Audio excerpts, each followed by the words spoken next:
So Ford have a bit of a problem going into next year's NASCAR second tier series. For quite a while now, Ford's numbers in the Xfinity series, next year named the O'Reilly series, has been a bit slim. It's been a good half a dozen, maybe a wee bit more cars in the mix compared to the other brands.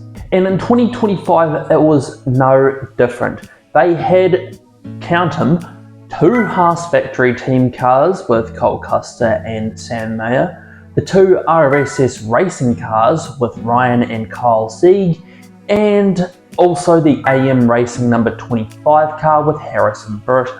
That was the number of full-time cars that Ford had in the Xfinity series.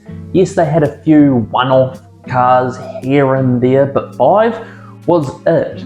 Compared to the smorgasbord of Chevrolets that were in the mix, that's weird numbers.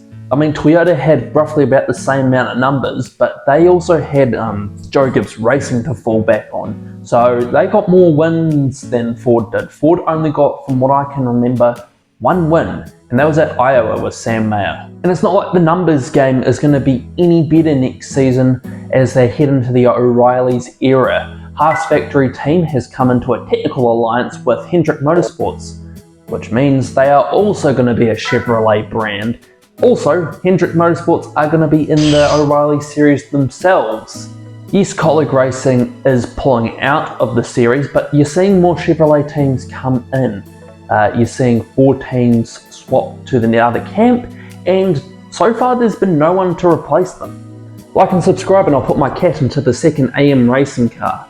And as for the other teams, well, AM Racing I don't think are going to swap brands, but they do need a new driver because Harrison Burton is joined the expanding Sam Hunt Racing squad. And RSS Racing, I think they had a technical alliance with Stuart Haas, or Haas factory team, sorry, don't quote me on that. But if they had, they either need to go out on their own or follow them over to Chevrolet. So what do Ford do in this matter?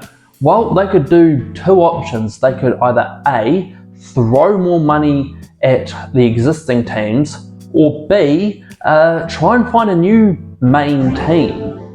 Because Haas factory team was the only winner for Ford in 2025. Like I said, Joe Gibbs Racing have the same quantity number issue, but those numbers come with quality. With RSS Racing, you have an underdog team.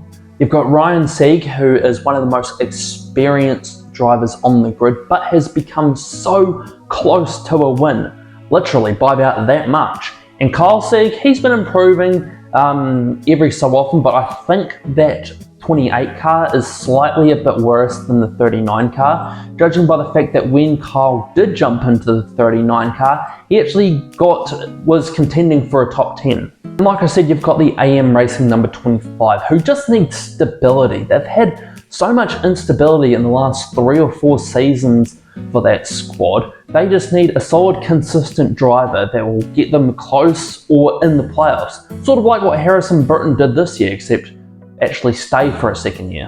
And you can still keep Cole Raz as the development driver, but I think they should try and hunt for a new team. Who that team is, I have no idea. It won't be Team Penske because they have no plans to return to the series. I don't think it's going to be Roush or any of the other Cup Series teams, so what do they do? You could throw money at an existing Chevrolet team and move them to Ford, but the problem is a lot of these wee Chevrolet teams have technical alliances with the bigger ones. For example, Jordan Anderson Racing has a close tie with Richard Childress Racing, so I don't think they'll go anywhere unless they want to do all their own data work. And I think it's similar with the likes of Alpha Prime Racing, Big Machine Racing. I know Young's Motorsport isn't going over because they've already confirmed that they're expanding to 2 cars with Ryan Ellis. So what do Ford do?